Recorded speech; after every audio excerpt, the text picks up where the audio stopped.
Zawat At-Tamyiz fi Lataifi Kitabil Aziz itu berkisar 30 nama. Nah, tentu ini semua menunjukkan dengan banyaknya nama surat Al-Fatihah memiliki keagungan yang luar biasa di dalam ayat-ayat yang Allah sampaikan kepada kita, kepada umat Muhammad sallallahu alaihi wasallam.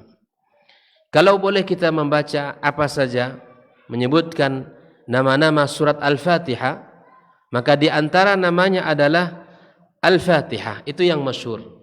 Ya. Atau juga disebut dengan Fatihatul Kitab. Ya. Atau Fatihatul Quran.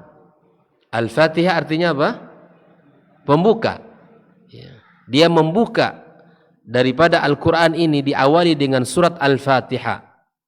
Atau disebut juga dengan Fatihatul Kitab, yang membuka, yang mengawali Al-Kitab, yaitu Al-Quranul Karim. Atau Fatihatul Quran. Ini semua adalah nama daripada surat Al-Fatihah. Hal ini berdasarkan hadis Nabi kita sallallahu alaihi wasallam. Nabi bersabda, la salata liman lam yaqra bi Fatihatil Kitab. Hadis Bukhari Muslim, bahwa tidak sah salat kita apabila kita tidak membaca surat Al-Fatihah. Hal ini sepakat para ulama di dalam, baik itu dia sebagai seorang imam maupun sebagai seorang makmum. Nah, di sini ada beberapa perbedaan khilaf para ulama. Ala kulli hal, Al-Fatihah adalah merupakan rukun dalam salat kita. Dan Al-Fatihah tidak bisa digantikan oleh surat yang lainnya. Yang kedua, nama surat Al-Fatihah adalah Ummul Quran. Ummul Quran atau disebut juga dengan Ummul Kitab, yang artinya adalah induk atau inti dari Al-Quran itu. Sebagaimana para ulama mengatakan bahwa seluruh, Ibnu Qayyim mengatakan bahwa nilai-nilai yang Allah sebutkan di dalam seluruh kitab As-Samawi itu ada pada Al-Quranul Karim. Dan seluruh nilai-nilai dari ayat-ayat Allah Subhanahu wa taala terkumpul dalam surat Al-Fatihah. Nah, itu surat yang disebutkan oleh Imam Ibnu Qayyim rahimallahu taala. Maka Ummul Quran dan Ummul Kitab adalah nama yang disematkan pada surat Al-Fatihah ini. Hal ini berdasarkan hadis Nabi kita sallallahu alaihi wasallam dari At-Tirmidzi di dalam kitab Sunannya, dan Abu Hurairah, dari Abu Hurairah, Nabi sallallahu alaihi wasallam bersabda, alhamdulillah Ummul Quran. Alhamdulillah itu adalah Ummul Quran wa Ummul Kitab was-sab'ul mathani. Disebutkan oleh Nabi SAW dengan namanya langsung. Al-Fatihah, alhamdulillah, Ummul Quran, wa Ummul Kitab, was-sab'ul mathani. Alhamdulillah itu adalah surat Al-Fatihah, Ummul Quran, Ummul Kitab, dan 7 ayat yang berulang-ulang. Nama ketiga di dalam nama surah Al-Fatihah adalah As-Sab'ul Mathani, sebagaimana hadis yang sudah kita bacakan tadi, yaitu 7 ayat yang diulang-ulang. 7 ayat yang diulang-ulang. Nama ini selain disebutkan dalam hadis yang telah disebutkan tadi, juga disebutkan di dalam ayat surat Al-Hijr ayat 87. Nama berikutnya adalah Al-Quran Al-Azim. Al-Quran Al-Azim, yang makna Al-Azim adalah yang agung. Nama ini bersumber dari surah Al-Hijr yang Allah sebutkan di dalam surat tersebut pada ayat yang ke-87. Kemudian di antara nama surat Al-Fatihah adalah As-Salah. Apa? As-Salah. Sebagaimana Nabi sallallahu alaihi wasallam ya, di dalam hadis Al-Qudsi, ya, Allah tabaraka wa taala mengatakan qasamtus salata baini wa baina 'abdi nisfaini. Salah di situ maksudnya Al-Fatihah. Nanti kita akan baca hadisnya. As-salah di situ adalah Al-Fatihah. Ya. Ketika hadis yang menjelaskan tentang namanya as-salah ini adalah, maka di situ kita dapatkan bahwa Allah Subhanahu wa taala mendengarkan bacaan kita di dalam ibadah salat kita, mendengarkan apa yang kita baca di dalam surat Al-Fatihah tersebut. Terjadi dialog antara kita dengan Allah Subhanahu wa taala. Nama lain adalah Ar-Ruqyah. Apa? Ar-Ruqyah dinamakan dengan Ruqyah karena dikisahkan dalam sebuah hadis yang sahih bahwa para sahabat pernah diminta untuk meruqyah, ya, seseorang yang terkena, ya, tersengat kalajengking. Kemudian para sahabat membacakan surah Al-Fatihah kepada orang tersebut serta Allah berikan kesembuhannya. Dan hal itu sampai kepada Rasulullah sallallahu alaihi wasallam, disampaikan berita itu kepada Nabi sallallahu alaihi wasallam.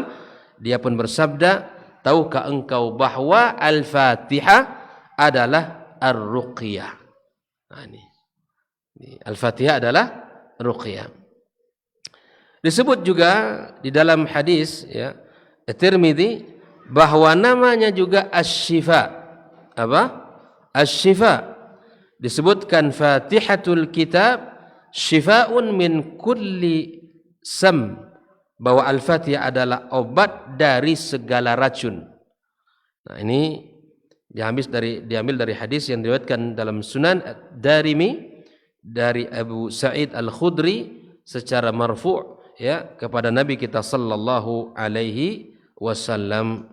Nah, inilah sebagian dari nama-nama yang disebutkan oleh para ulama, dan tentu tidak mungkin akan kita sebutkan seluruhnya sebagaimana yang telah disebutkan oleh As-Suyuti dalam kitab Itqannya dan lain sebagainya.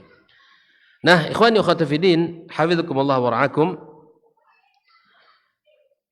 Syekh Shalih Al-Utsaimin ketika beliau menjelaskan tentang surat Al-Fatihah di dalam kitab beliau Tafsirul Fatihati wa Qisaril Mufassal, beliau menukilkan dua hadis yang berbicara tentang keutamaan surat Al-Fatihah, ya. Dua hadis yang berbicara tentang keutamaan surat Al-Fatihah. Hadis pertama, beliau menukilkan dari riwayat Abi Sa'id Ibnul Mu'alla radhiyallahu taala anhu, qala, dia berkata, kuntu usalli fada'ani Nabi sallallahu alaihi wasallam. Kata Abu Sa'id, saya salat, tiba-tiba Nabi SAW, ya, memanggil saya. Falam ujibuhu, dan aku tidak, ya, datang untuk panggilan Nabi kita sallallahu alaihi wasallam. Faqultu ya Rasulullah, inni kuntu usalli. Dijelaskan oleh beliau kepada Nabi bahwa dia sedang salat. Ketika salat dipanggil oleh Nabi, dia tidak datang. Dia jelaskan alasan kenapa tidak datang, karena saya dalam salat.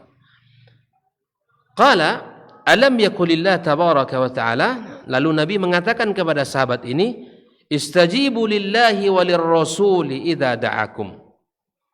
Penuhilah panggilan Allah dan Rasul apabila dia memanggil kalian. Ini sahabat ini mungkin dalam keadaan salat sunnah, dan Nabi SAW ketika memanggil seharusnya dia batalkan salatnya. Thumma qal, Nabi berkata kepada sahabat ini, ala u'allimuka a'zama suratin fil Qur'ani qabla an takhruja minal masjid. Maukah engkau, wahai Abu Sa'id, aku ajarkan kepada kamu satu surat yang sangat agung di dalam Al-Quranul Karim sebelum kamu nanti keluar dari masjid ini. Inilah Nabi SAW di masjid itu bukan hanya sekadar untuk sholat, tapi Nabi menjadikan masjid juga sebagai wasilah untuk at-ta'lim. Nabi itu mengajarkan para sahabat, bahkan anak-anak para sahabat. Nabi mengajarkan anak para sahabat azan itu di masjid. Mengajarkan para sahabat-sahabat surat-surat Al-Quranul Karim di dalam masjid. Termasuklah Abu Sa'id Al-Mu'alla ini. Maka fungsikan masjid tidak hanya untuk salat. Dan gunakan setiap kesempatan kita untuk memberikan ilmu kepada siapapun, kepada sahabat kita, kepada orang-orang yang kita kenal. Maka Rasulullah SAW mengajari beliau surat Al-Fatihah ini dengan mengatakan, fa akhadha biyadi, lalu Nabi memegang tangan saya, falamma aradna an nakhruja, ketika kami ingin keluar dari masjid, qultu ya Rasulullah, wahai Rasul, innaka qulta, kau tadi mengatakan, lau allimannaka a'zama suratin minal Qur'an, tadi engkau katakan kepadaku, aku akan ajarkan kepada kamu satu surat yang agung di dalam Al-Quranul Karim. Lalu Nabi sallallahu alaihi wasallam berkata, alhamdulillahi rabbil alamin. Jadi Al-Fatihah merupakan surat yang sangat agung di dalam Al-Quranul Karim. Maka oleh karena itu ikhwani wa akhwati fiddin, kaum muslimin dan muslimat rahimakumullah, lalu Nabi menyebutkan hiya sab'ul mathani wal Qur'anul azim alladhi utituhu. Itulah nama dan keutamaan dari surah Al-Fatihah yang merupakan surat yang sangat agung. Di dalam kita membacanya ada obat bagi kita, di dalam membacanya adalah ruqyah bagi kita, di dalam membacanya merupakan induk daripada Al-Qur'anul Karim. Nah, inilah hadis yang pertama, ikhwani wa akhwati fiddin, hafizakumullah wa ra'akum. Lalu Syekh Shalih Al-Utsaimin menyebutkan hadis yang kedua tentang keutamaan surat Al-Fatihah ini. Tentang keutamaan surat Al-Fatihah ini, beliau menukilkan hadis dari Abu Hurairah radhiyallahu taala anhu qala sami'tu Rasulullah sallallahu alaihi wasallam yaqul. Abu Hurairah berkata, aku mendengarkan Rasulullah SAW bersabda, qala Allah taala, lalu Nabi berkata, Allah Subhanahu wa taala berkata, qasamtus salata baini wa baina abdi nisfaini. Aku bagi salatku. Maksud salat itu apa? Maksud kalimat qasamtus salata di sini apa? Al-Fatihah. Qasamtus salata, kata Allah, aku bagi as-salah, maknanya Al-Fatihah, antara aku dengan hambaku, kata Allah, dua bagian. Wali abdi ma sa'ala, bagi hambaku apa yang ia minta kepadaku. Bayangkan. Fa idza qala al-'abdu, apabila seorang hamba mengatakan alhamdulillahi rabbil alamin, maka qala Allah akan berkata hamidani abdi. Apa artinya? Hambaku memujiku. Bayangkan itu ya, ketika kita salat membaca Al-Fatihah, alhamdulillahi rabbil alamin, maka Allah akan katakan hamidani abdi. Di dalam salat itu ada dialog, ada percakapan yang ketika kita membaca surat Al-Fatihah, Allah Subhanahu wa taala yang mengatakan hamidani abdi, hambaku memujiku. Wa idza qala ar-rahmanir rahim, ketika hamba berkata membaca ayat Ar-Rahmanir Rahim, Allah berkata athna alayya abdi. Apa artinya? Hambaku menyanjungku.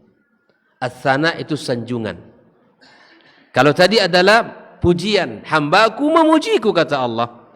Ketika kita membaca Ar-Rahmanir Rahim, maka Allah mengatakan athna alayya abdi, hambaku sedang menyanjungku. Allahu Akbar. Bayangkan, tadaburkan, bayangkan makna dari surah Al-Fatihah ini, keagungan surat yang luar biasa ini. Nah, ketika wa idza qala maliki yaumiddin, ketika seorang membaca maliki yaumiddin, maka Allah katakan majjadani abdi, hambaku memuliakanku. Bayangkan itu. Jadi ketika kita sedang salat membaca surah Al-Fatihah sampai pada ayat maliki yaumiddin, maka Allah mengatakan majjadani abdi, hambaku memuliakanku. Wa qala marratan fawwada ilayya amri, sekali waktu Allah mengatakan hambaku menyerahkan urusannya kepadaku. Masya Allah. Fa idza qal, jika seorang hamba mengucapkan iyyaka na'budu wa iyyaka nasta'in, maka Allah katakan, ya, hadza baini wa baina 'abdi. Inilah janji antara aku dengan hambaku. Apa yang kita minta dalam ayat tadi? Iyyaka na'budu wa iyyaka nasta'in. Janji kita kepada Allah, hanya kepada Engkau kami menyembah dan hanya kepada Engkau kami. Itu kan.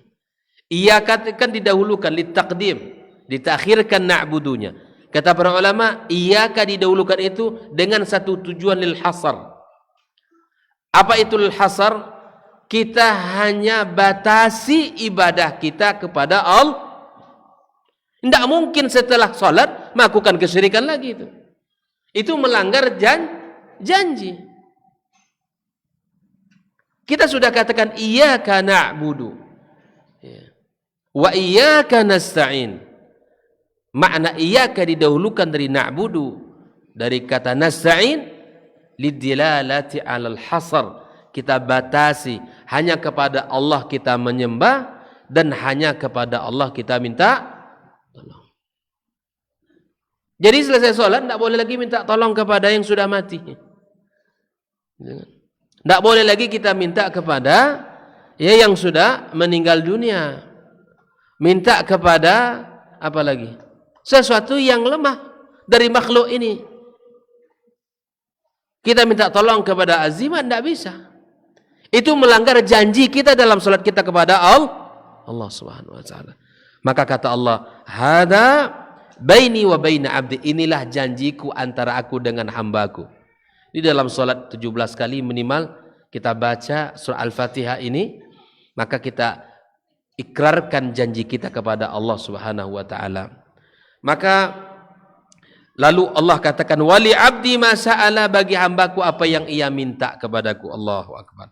Fa idza qala ihdinas siratal mustaqim siratal ladzina an'amta 'alaihim ghairil maghdubi 'alaihim waladdallin, maka Allah katakan hadza li'abdi wa li'abdi ma sa'ala. Kita minta kepada Allah agar Allah tunjukkan kepada kita jalan yang lurus, jalan yang Allah berikan nikmat kepada mereka, minan nabiyyin wasiddiqin wasyuhada wassalihin. Itu jalan yang Allah beri nikmat. Kita minta jalan mereka, para nabi, para syuhada, para salihin, para siddiqin.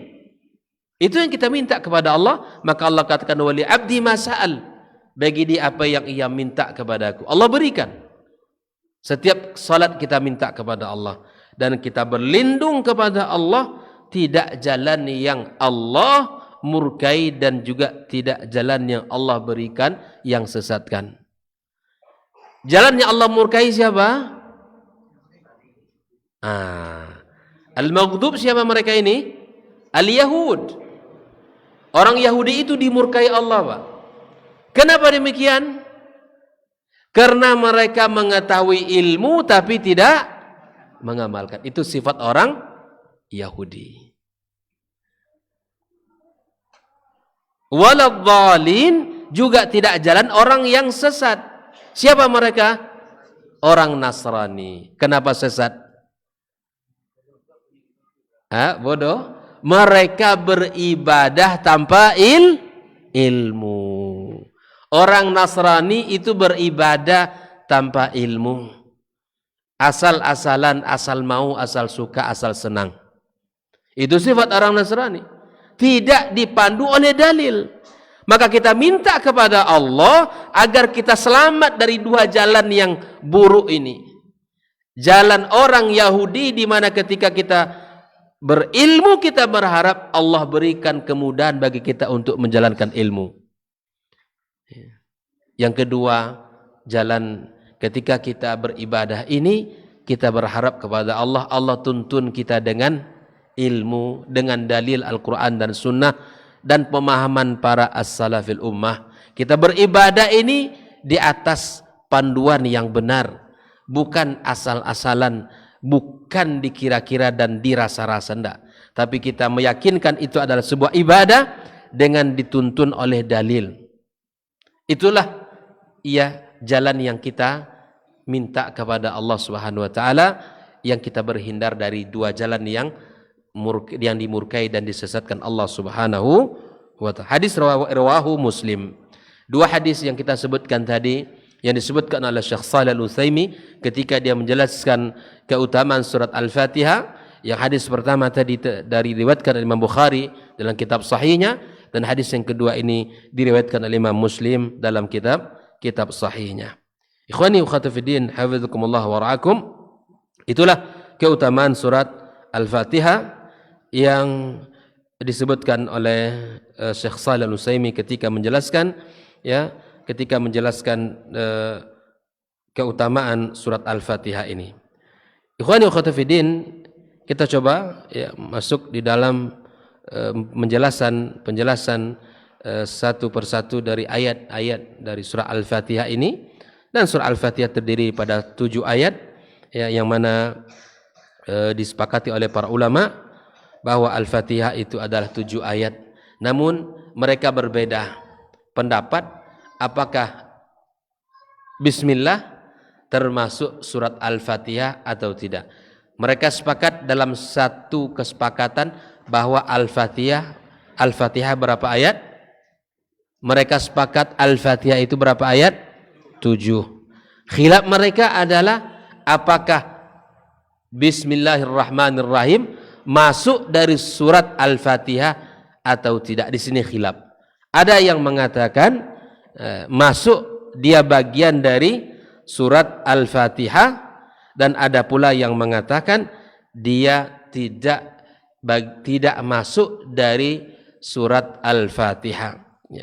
Kalau kita rinci, memang panjang pembahasan kita bahwa ada perbedaan para ulama. Boleh saya sebutkan sedikit saja mungkin Yang pertama, al-madhab Syafi'i, mereka menganggap bahwa basmalah adalah ayat sempurna dari Al-Fatihah dan dari setiap surat. Itu mazhab Syafi'i. Harus kita tahu bahwa surah Al-Fatihah dalam mazhab Syafi'i mereka mengatakan bahwa ayat sempurna dari Al-Fatihah. Artinya 7 ayat itu masuk Bismillahirrahmanirrahim. Pendapat Imam Ahmad bahwa basmalah adalah ayat tersendiri. Ayat tersendiri, dia bukan daripada surat Al-Fatihah. Dia ayat tapi tersendiri, terpisah dari surat Al-Fatihah. Basmalah diturunkan di antara 2 surat sebagaimana pemisah. Ini menurut Imam Ahmad. Kemudian Ibnul Mubarak sampai mengatakan bahwa siapa yang meninggalkan Bismillahirrahmanirrahim, maka ia meninggalkan 113 ayat, artinya dalam surat. Artinya bahwa surah Al-Fatihah Bismillahirrahmanirrahim itu adalah bagian daripada surat di dalam Al-Quranul Karim.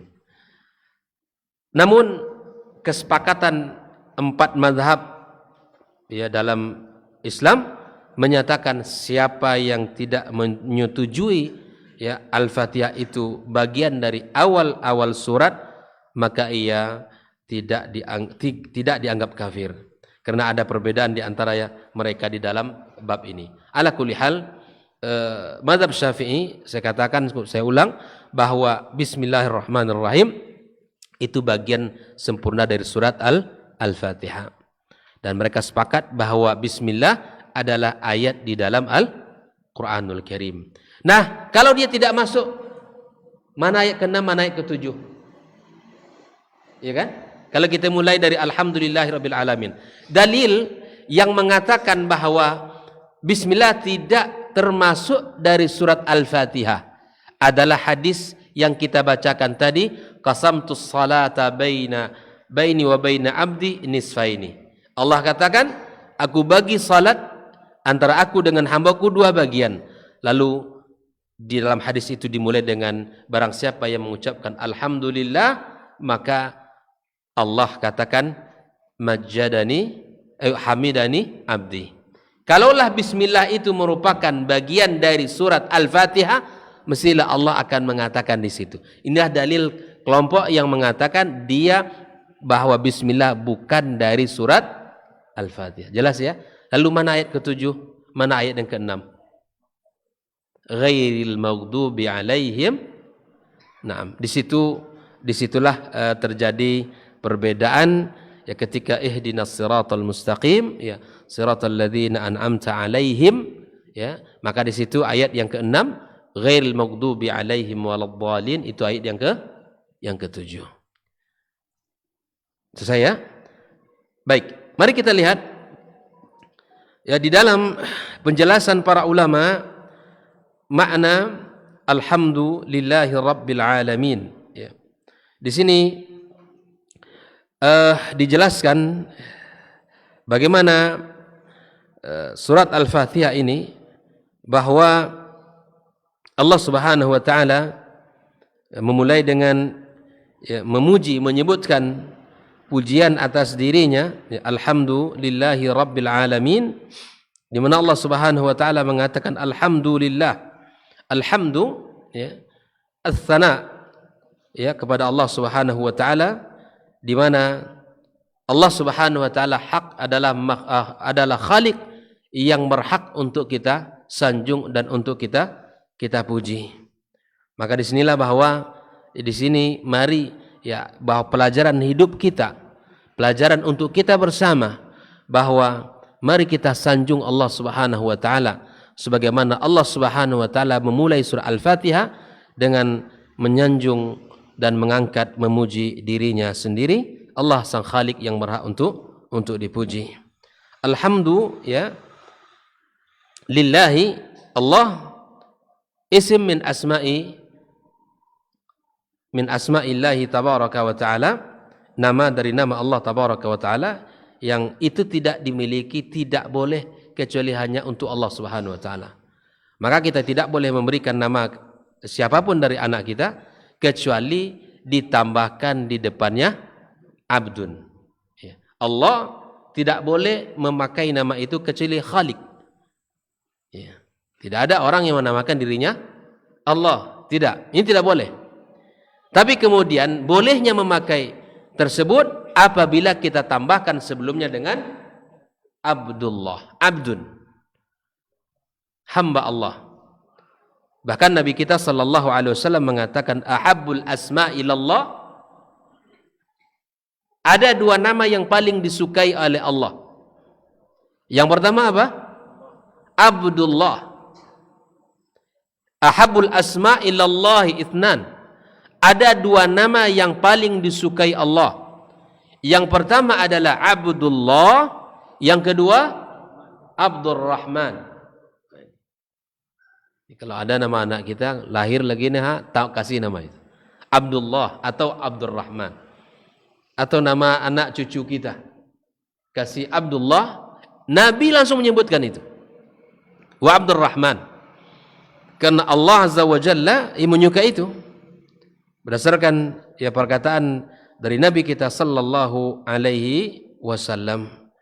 Maka mari kita ya memberikan nama tersebut ya. Al-alamin ya, al-alam kullu ma siwallah wal alam.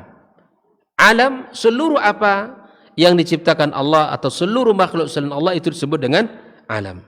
Maka di sinilah alhamdulillahi rabbil alamin, alhamdu wal ikhbaru anil mahmud bi sifatil kamali wal jalali ma hubbihi wa ta'zimih.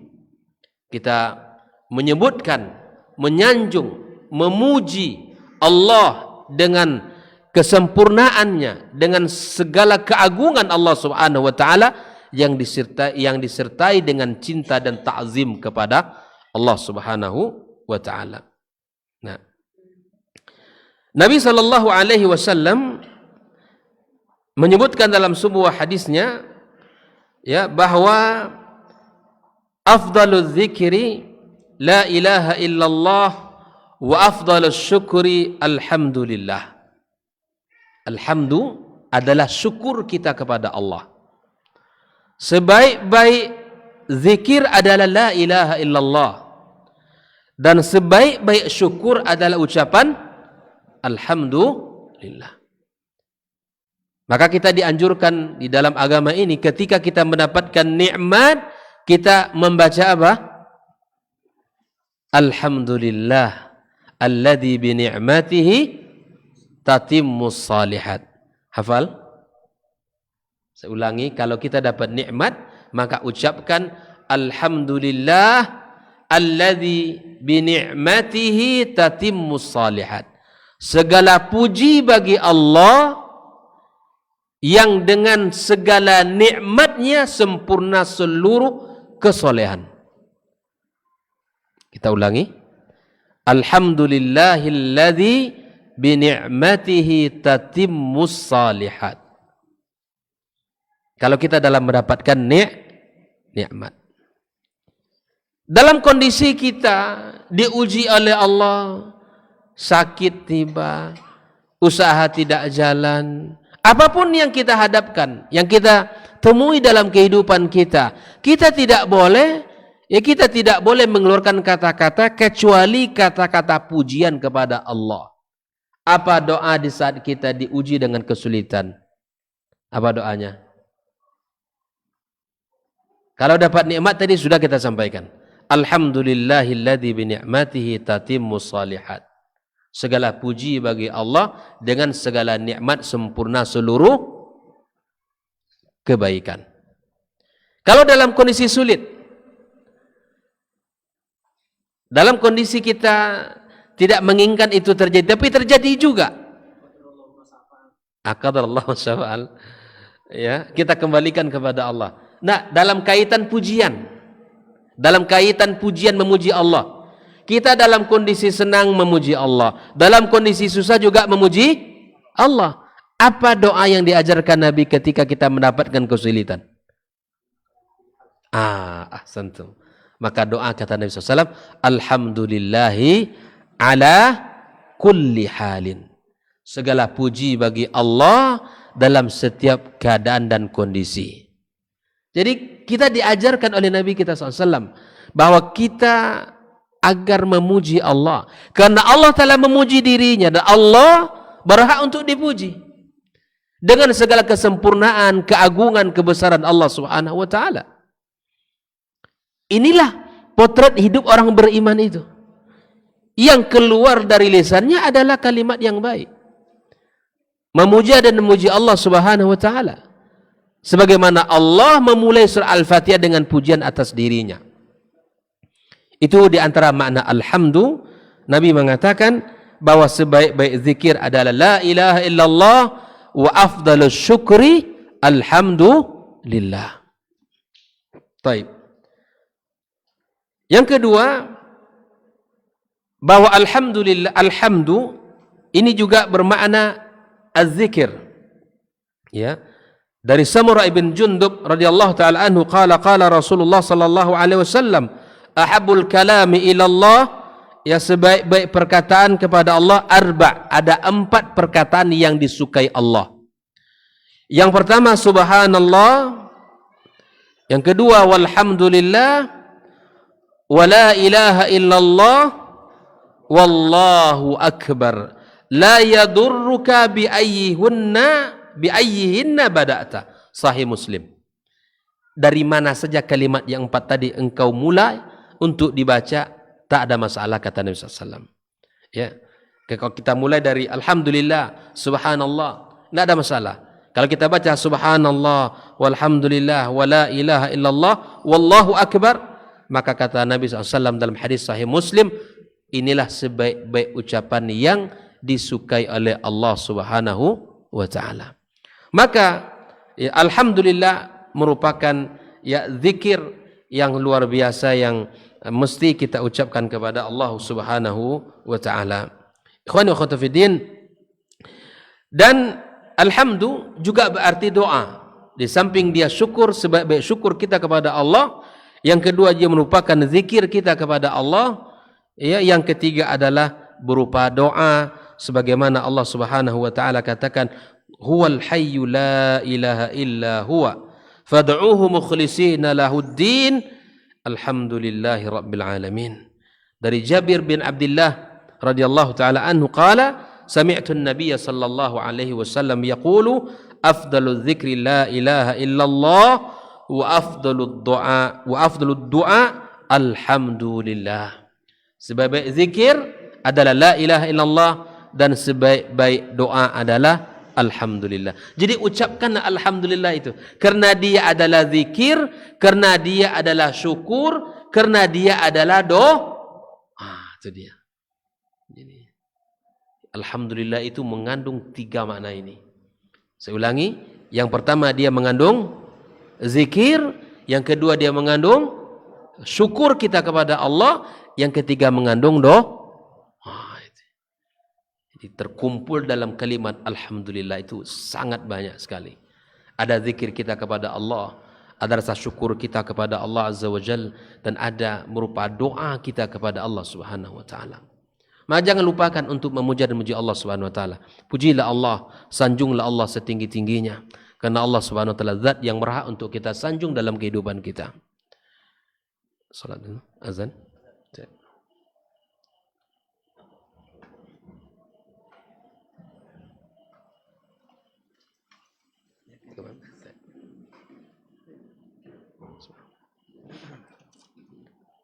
Bismillah.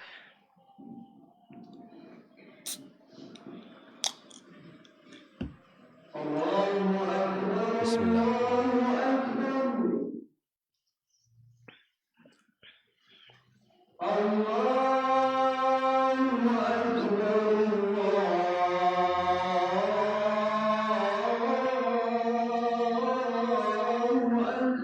Allahu akbar.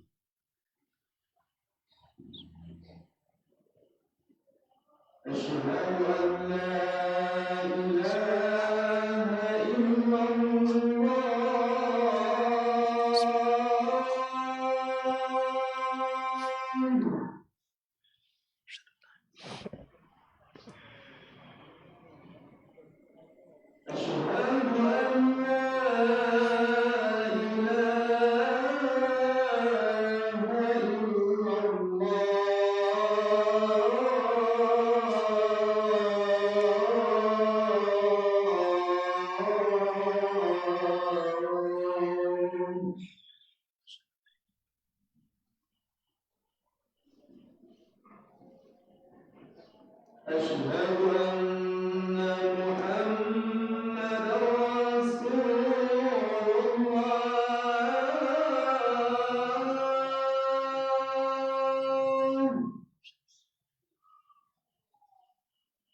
La haula wala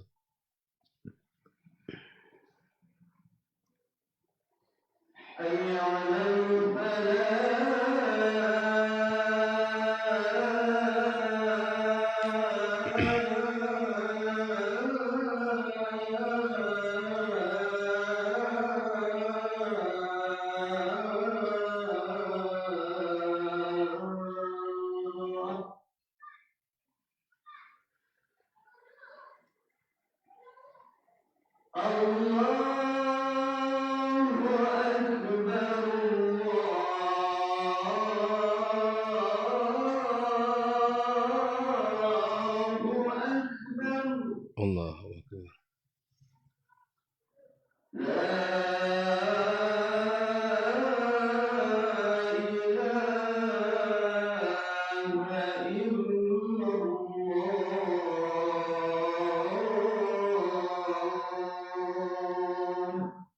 إله إلا الله اللهم رب والصلاة القائمة آت من وبعث مقبل إنك لا تغفر بحبل من السماء.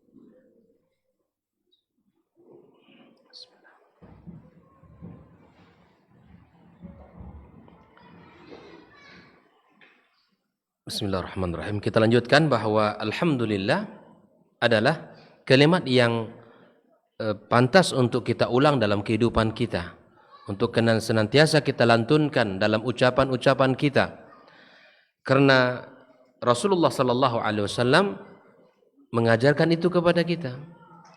Bahkan Nabi kita sallallahu alaihi wasallam senantiasa menyanjung dan memuji Allah tabaraka wa taala.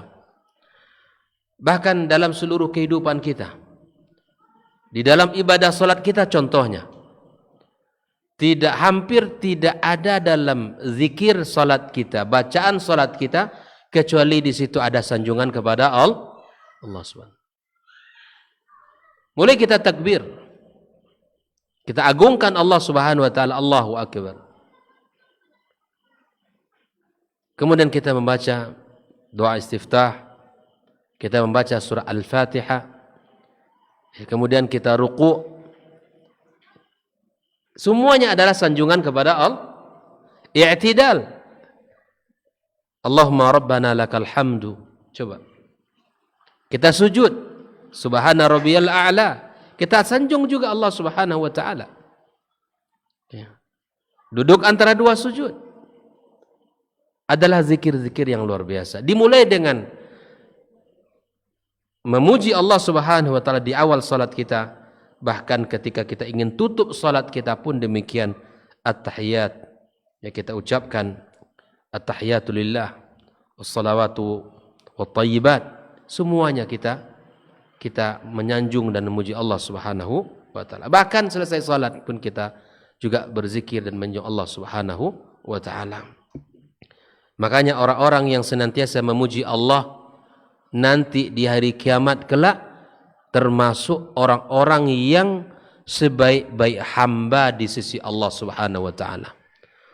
Orang-orang yang senantiasa memuji Allah di dunia ini, maka di hari kiamat kelak mereka termasuk hamba Allah yang paling afdal di hari kiamat di sisinya.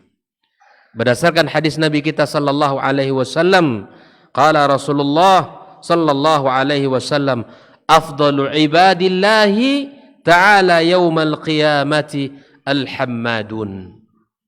Sebaik-baik hamba Allah di hari kiamat kelak adalah orang-orang yang senantiasa memuji Allah Subhanahu wa taala ketika ia di dunia. Mulai siklus kehidupan kita semuanya. Mulai kita dari bangun tidur kita memuji Allah. Alhamdulillahilladzi ahyani ba'da ma amatani wa ilaihin nusyur. Kita masuk, ya, qada al-hajat, kita baca doa, masuk keluar kita baca doa. Kemudian kita, ya, setelah wuduk kita juga membaca doa. Memakai baju, mengganti baju kita juga membaca doa. Keluar rumah kita baca doa. Di jalan menuju masjid kita baca doa, menyanjung Allah. Masuk masjid, berada di masjid, seterusnya. Sampai nanti berakhir aktivitas kita di malam hari, di saat kita ingin istirahat tidur kita. Kita pun menyanjung Allah Subhanahu wa taala. Maka ikhwani wa akhwati fiddin, jadilah orang-orang yang senantiasa lisannya memuja dan memuji Allah Subhanahu wa taala, yang lisannya senantiasa menyanjung Allah dalam setiap keadaan dan kondisinya. Dalam kondisi nikmat kita menyanjung Allah Azza wa Jalla. Dalam kondisi senang kita sanjung Allah Azza wa Jalla. Dalam kondisi susah pun kita juga menyanjung Allah. Dalam kondisi keadaan yang tidak kita inginkan, maka kita katakan alhamdulillahi ala kulli hal. Yang terbaik adalah menurut Allah. Yang paling terbaik adalah pilihan Allah Subhanahu wa taala. Maka itu ikhwani wa akhwati fiddin, hafizakumullah wa ra'akum.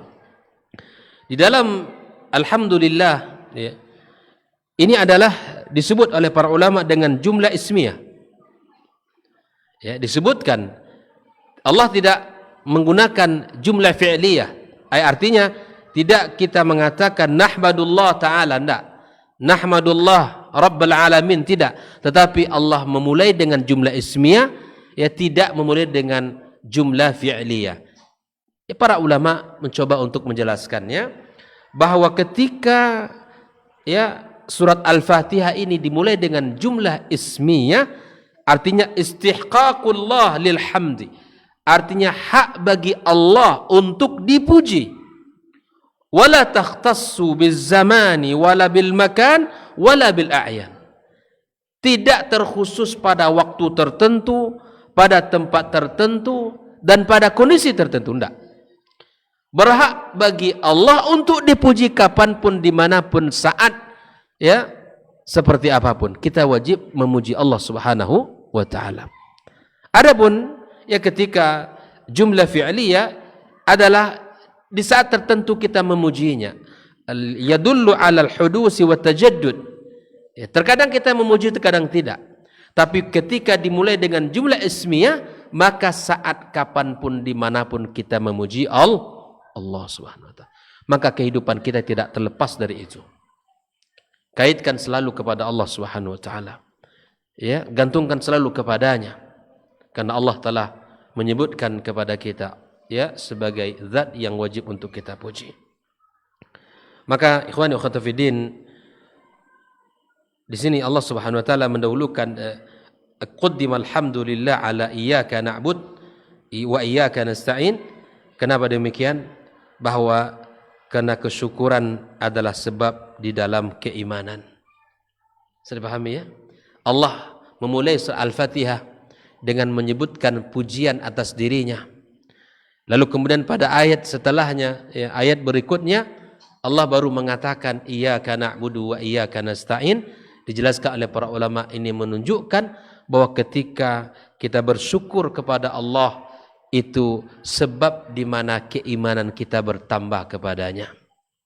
Allah katakan la in syakartum la azidannakum. Ketika kita banyak memuji Allah, banyak menyanjung Allah, perbuatan kita dengan menyanjung Allah tersebut itu adalah sababun fi ziyadatil iman, sebab di mana bertambahnya iman kita kepada Allah Subhanahu wa taala. Ketika kita melihat nikmat-nikmat Allah, kita berfikir, kita memberikan ya pengagungan terhadap apa yang kita lihat, yang kita baca, yang kita sanjung Allah, itu semua akan membawa kita kepada pertumbuhan daripada iman kita, pertambahan daripada iman kita kepada Allah Subhanahu wa taala. Fasyukru yuaddi ilal iman, kesyukuran seorang hamba itu akan mengantarkan kepada keimanan kepada Allah Subhanahu wa taala. Maka ini yang harus kita lakukan dalam setiap kehidupan kita. Yang kedua, ya Rabbul Alamin, ya Rabb, ya, huwa al-mudabbir, yang mengurusi. Makanya ayat pertama surah Al-Fatihah ini adalah dalil daripada tauhid apa? Ar-rububiyah. Dalil daripada tauhid ar-rububiyah. Apa makna tauhid rububiyah? Apa makna tauhid rububiyah? Mengesahkan Allah di dalam ciptaannya, perbuatannya. Alhamdulillahi Rabbil Alamin. Di sini tauhid rububiyah itu, di mana kita mengesahkan Allah dalam perbuatannya, dalam penciptaannya. Rabbul Alamin, yang ya pemilik, mengatur seluruh alam ini. Ya. Qala Fir'aun wa ma Rabbul Alamin, qala Rabbus samawati wal ardi wa ma bainahuma in kuntum muqinin. Ya. Itulah Rabbul Alamin, Rabb langit dan bumi dan apa yang ada di antara keduanya, jika kalian termasuk orang yang meyakininya. Nah, ini. Maka ketika Allah Subhanahu wa taala mengatakan ya Bani Israel uzkuru ni'mati allati an'amtu 'alaikum wa anni faddaltukum 'alal 'alamin. Maka disinilah bahwa Allah Subhanahu wa taala menyampaikan kepada orang Bani Israel. Allah juga mengatakan yauma yaqumun nasu lirabbil alamin. Banyak ayat-ayat yang menunjukkan bahwa Allah adalah Rabb, ya, pemilik yang mengatur seluruh alam ini. Seluruh alam ini. Maka ikhwani ukhwati fiddin hafizakumullah wa ra'akum, sekali lagi bahwa mari dengan ayat yang pertama dari surah Al-Fatihah ini kita senantiasa ya bersyukur kepada Allah Subhanahu wa taala, karena syukur itu akan mengantarkan kepada iman kepadanya. Yang kedua, mari kita menyanjung, memuja dan memuji Allah, karena memuja dan memuji Allah itu terdapat padanya zikir, padanya syukur, padanya doa. Yang ketiga, marilah kita sanjung Allah, karena Allah Subhanahu wa taala berhak untuk disanjung bagi seorang hamba, karena itu adalah kalimat-kalimat yang disukai oleh Allah Subhanahu wa taala. Ikhwani wa akhwati fiddin, maka Rabbul Alamin juga merupakan dalil daripada tauhid ar-rububiyah, Allah yang esa di dalam penciptaan, esa di dalam pengaturan, yang mengurusi segala alam ini. Maka disinilah kita yakin bahwa tidak ada yang berkuasa, yang berhak, yang sanggup selain daripada Allah Subhanahu wa taala daripada di dalam mengatur alam semesta ini. Kalau kita melihat di sini juga merupakan salah satu ayat yang pertama ini adalah jawaban ya bagi orang yang mengatakan bahwa alam ini adalah qadim. Tidak, ya. Dia ada sebagai mengatakan ada sebelum Allah ada. Ini tidak benar. Alam ini ada sebelum Allah ada. Tidak. Dengan mengatakan kita baca alhamdulillahirabbil alamin, maka inilah jawaban terhadap orang yang mengatakan demikian, bahwa ini adalah sesuatu yang diadakan oleh Allah Subhanahu wa taala, yang diciptakan oleh Allah Subhanahu wa taala, dan itu menunjukkan tentang rububiyahnya. Allah yang mencipta, Allah yang mengatur, Allah yang berkuasa, Allah yang berkehendak untuk menciptakannya. Inilah surat pertama dari surah Al-Fatihah ini, yang mudah-mudahan bisa kita pahami, bisa kita amalkan dalam kehidupan kita dengan faedah kita harus memuja dan memuji Allah Subhanahu wa taala dalam kehidupan kita. Wallahu taala alam bissawab. Semoga Allah berkahi pertemuan kita ini, dan semoga Allah Subhanahu wa taala mudahkan segala jalan bagi kita untuk senantiasa memuja dan memujinya serta menyanjung Allah dalam setiap keadaan dan kondisi kita. Wa sallallahu ala nabiyyina Muhammadin wasallam. Cukup? Ya? Cukup? Ayo.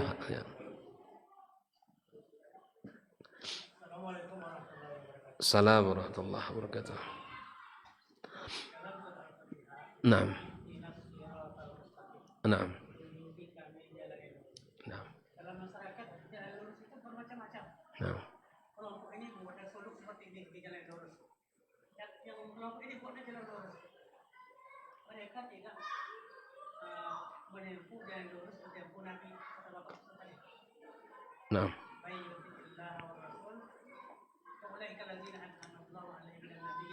Naam. Jalan lurus itu menempuhnya. Nah. Pemahaman mereka masing-masing. Naam. Dan ini berkembang di Indonesia. Banyak jalan lurus, tapi menurut ini naam. Tidak menurut yang ditetapkan. Naam. Jazakallahu khairan. Nah, ini sudah masuk pada ayat berikutnya ini ya, tapi tidak ada masalah. Kita akan bahas, kita lanjutkan. Seperti yang sudah kita sampaikan bahwa ya ihdinas siratal mustaqim, yaitu adalah jalan yang lurus yang kita manta. As-sirat at-tariq la wijaja fi, jalan yang tidak ada bengkoknya. Jalan yang tidak ada bengkoknya. Itulah jalan yang lurus itu. Apa standarisasinya? Ini perlu ada standarisasi. Karena kalau masing-masing mengatakan lurus, ya tanpa ada dasar, ya semua nanti akan masuk surga. Kan begitu? Semua merasa benar.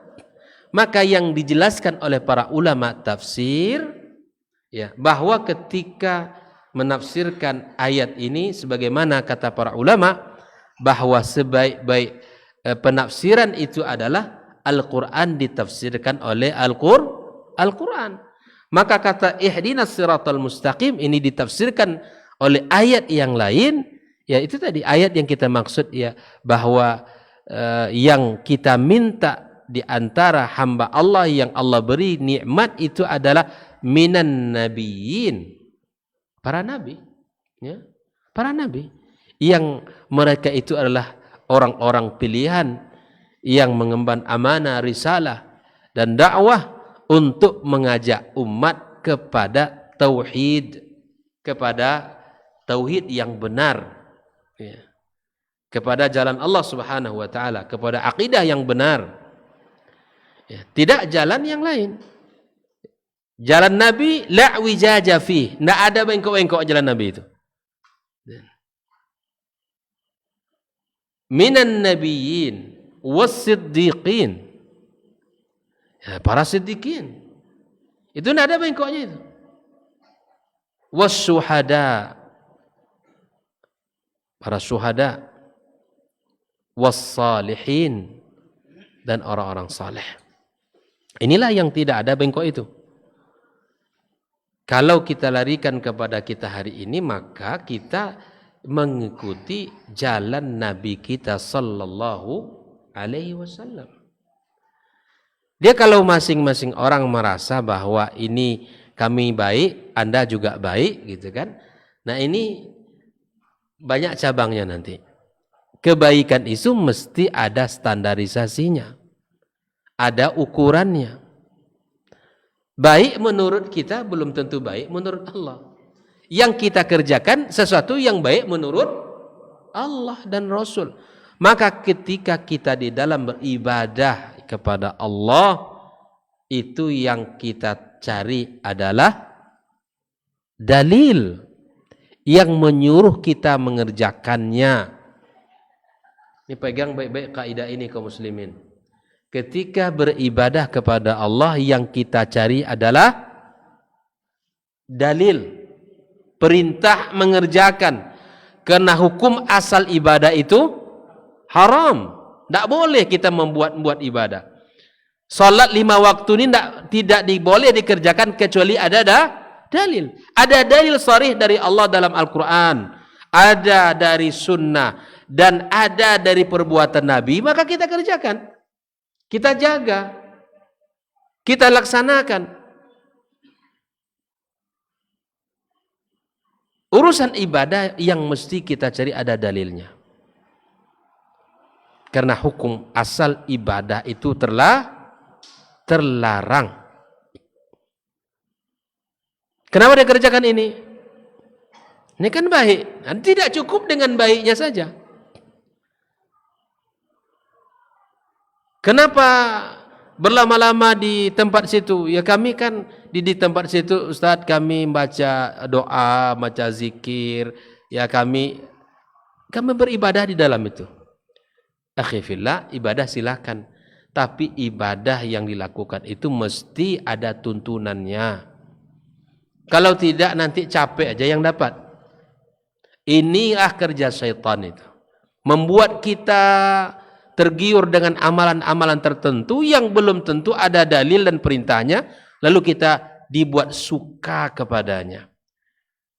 Makanya sebagian ulama mengatakan bahwa ahlul bid'ah itu sulit untuk dinasehati. Kenapa demikian? Kenapa sulit? Karena dia merasa benar, merasa baik. Jangan dikojonnya, eloknya wajah pula. Itu tuh masalahnya.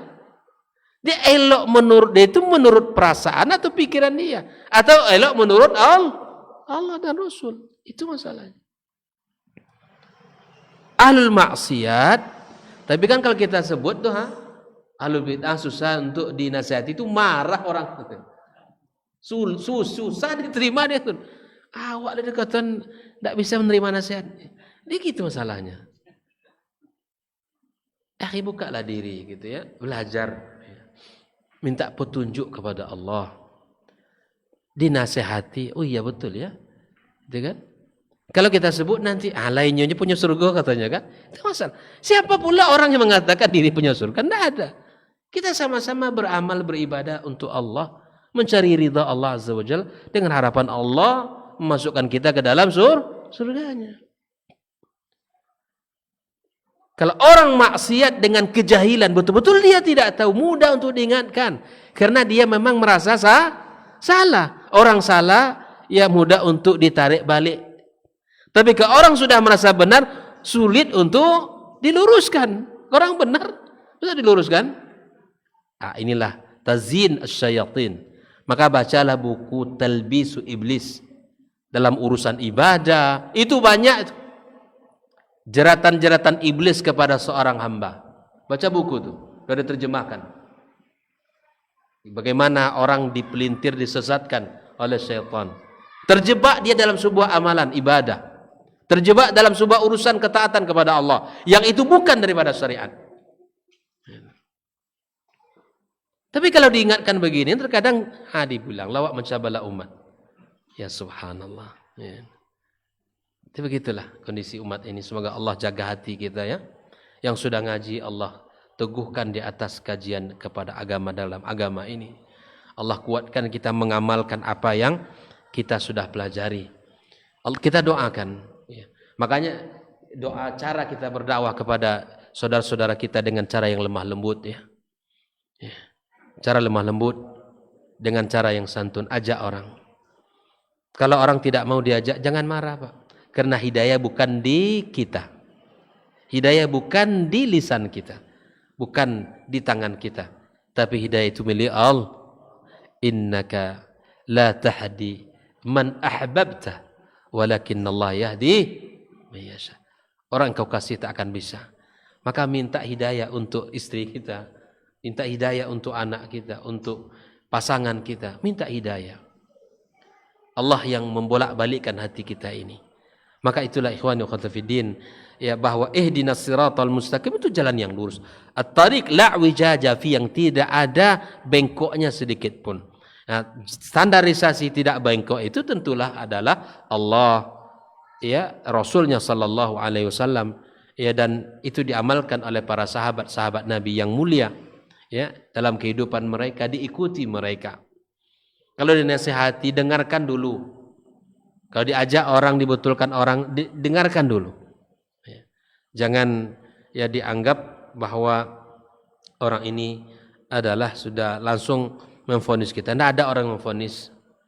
Ya, ketika kita mengatakan bahwa ya kullu bid'atin dalalah, itu kan kita ingatkan hadis Nabi kita sallallahu alaihi wasallam, setiap yang bid'ah itu adalah sesat. Kita menyampaikan. Wa kullu dalalatin finnar, setiap yang sesat tempatnya neraka. Ketika Anda diingatkan itu sesat, kalau memang sesat, ya sudah, kembali kepada jalan yang lurus, yang benar. Jangan bertahan di zona kesesatan itu. Jangan angkuh di situ. Yang sesat, udah kembali kepada jalan. Nah, jalan yang benar adalah maqalallahu wa qala Rasuluh, yang dikatakan Allah dan dikatakan oleh Rasulullah SAW. Kita ikuti itu.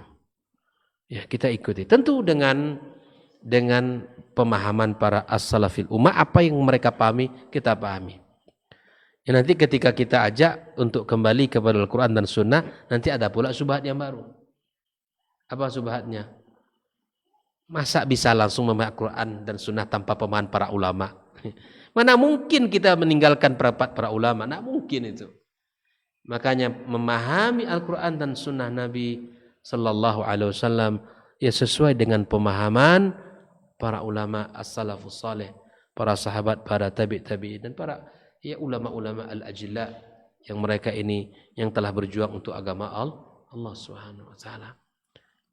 Pakai konsep hidup seperti itu, konsep beragama sesuai dengan dalil. Ya, ibadah sesuai dengan dalil. Lakukan itu dalam setiap kehidupan kita. Tapi berbeda hal ketika itu dalam kondisi dunia, urusan kehidupan kita.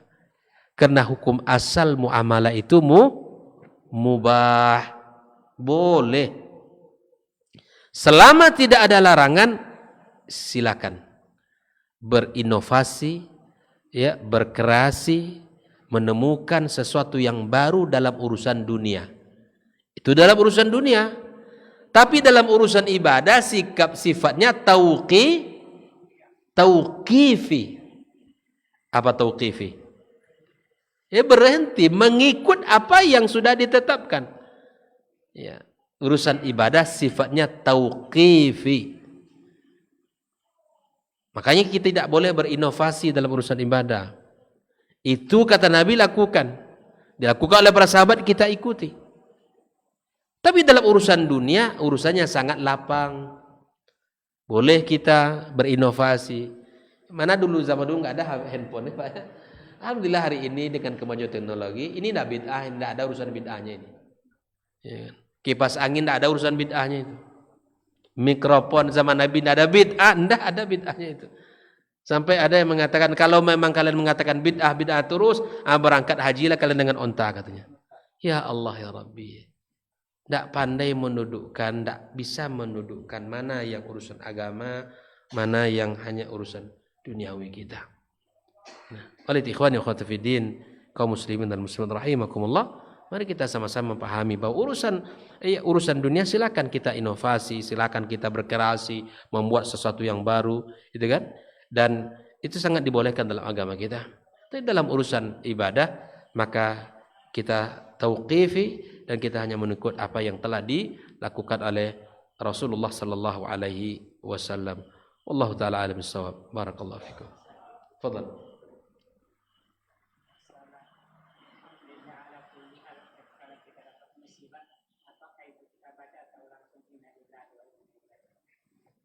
Ya, na'am. Na'am warid dari Nabi sallallahu alaihi wasallam bahwa ya ketika kita dapat musibah ya secara umum, ya boleh juga kita mengatakan inna lillahi wa inna ilaihi raji'un, dan musibah itu tidak hanya tergantung pada hal kematian ya. Musibah secara umum apa saja ya boleh kita mengucapkan memuji Allah alhamdulillah ala kulli hal ya. Ketika misalnya antum ditanya gimana kondisi antum sekarang gitu, kemarin sakit seminggu gitu kan, pilek, badan panas, maka ketika antum ditanya oleh ikhwah, oleh saudara, keluarga misalnya, gimana kondisi antum sekarang? Alhamdulillah ala kulli hal. Sudah sembuh tapi belum sempurna betul. Kira begitu. Saat kita sakit, terbaring panas badan kita kan, dan kita sudah mulai membaik ini, ya. Alhamdulillah sudah mulai sembuh. Maka kita baca alhamdulillah ala kulli hal, ya walaupun kondisi masih lemah, gitu kan. Makan ya sudah mulailah tapi belum sempurna. Ya, dan badan sudah mulai kuat tapi belum sempurna. Maka di saat itu kita baca alhamdulillah ala kulli hal. Ya, kita muji Allah SWT.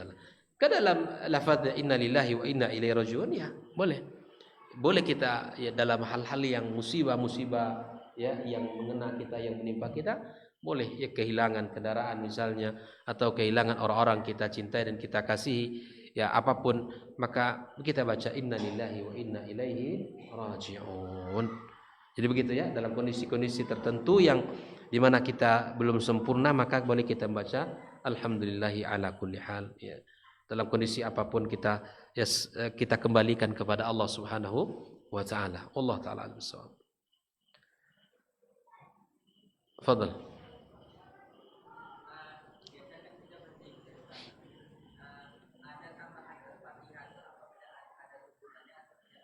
Naam.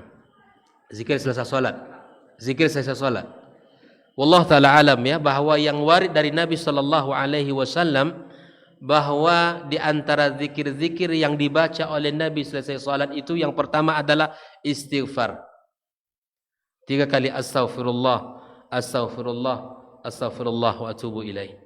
Setelah itu membaca Allahumma antas salam wa minkas salam tabarakta ya zal jalali wal ikram. Yang ketiga di antara yang dibaca Nabi selesai salat adalah la ilaha illallah wahdahu la syarikalah lahul mulku wa lahul hamdu wa huwa ala kulli syai'in qadir. Allahumma la mani'a lima a'taita wa la mu'tiya lima mana'ta wa la yanfa' dzal jaddi minkal jadd. Kemudian membaca ayat kursi. Itu yang dianjurkan Nabi SAW. Itu yang ada dalil yang kita dapatkan dari hadis-hadis Nabi SAW, di antara zikir-zikir yang dibaca oleh Nabi selesai salat. Allah taala alam, saya tidak tahu di mana.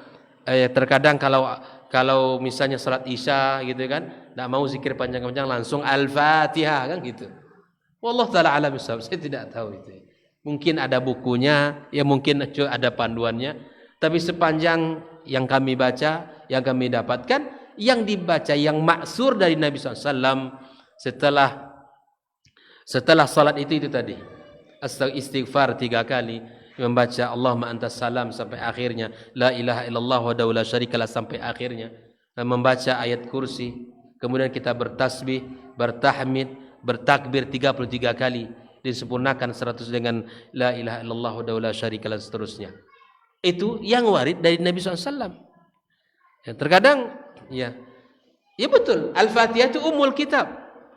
Al-Fatihah itu adalah umul kitab. Al-Quranil Azim, As-Sab'ul Mathani, ya, As-Salah. Dia dibaca pada posisi di mana Allah dan Rasul memerintahkan untuk dibaca. Jelas ya? Jangan dibaca pada posisi yang tidak diperintahkan. Dia bacanya tidak ada salahnya, tapi menempatkan itu di saat ya kita jadikan sebagai ibadah yang dibaca, yang selalu diamalkan dalam kehidupan kita. Wallahu taala alam. Saya tidak tahu, mungkin kurang bacaan saya mungkin, dan saya tidak mengetahui di mana apa yang menjadi dasar. Ya, semoga Allah Subhanahu wa taala berikan kepada kita ya kebenaran di dalam mengamalkan sesuatu. Terkadang memang beginilah. Ya, yang dibacakan betul Ustaz, ya kan? Apa salahnya baca Al-Fatihah cuman? Dilarang-larangnya kita. Nah, iya salam. Jadi kita bagaimana, begitulah ittiba yang harus kita contoh. Nabi melakukan itu apa enggak? Enggak lakukan, kita tinggalkan. Apa yang dibaca Nabi, kita baca. Nah, itu yang bisa saya sampaikan. Wallahu ta'ala bishawab. Mungkin ada panduan dari buku-buku yang lain yang mungkin dibaca. Yang saya baca cuman beberapa hadis Nabi yang saya temukan. Dan itu mungkin keterbatasan ana. Wallahu ta'ala bishawab. Wa sallallahu ala nabiyyina Muhammadin wa sallam. Wa subhanakallahumma bihamdika asyhadu an la ilaha illa anta astaghfiruka wa atubu ilaik. Wassalamualaikum warahmatullahi wabarakatuh.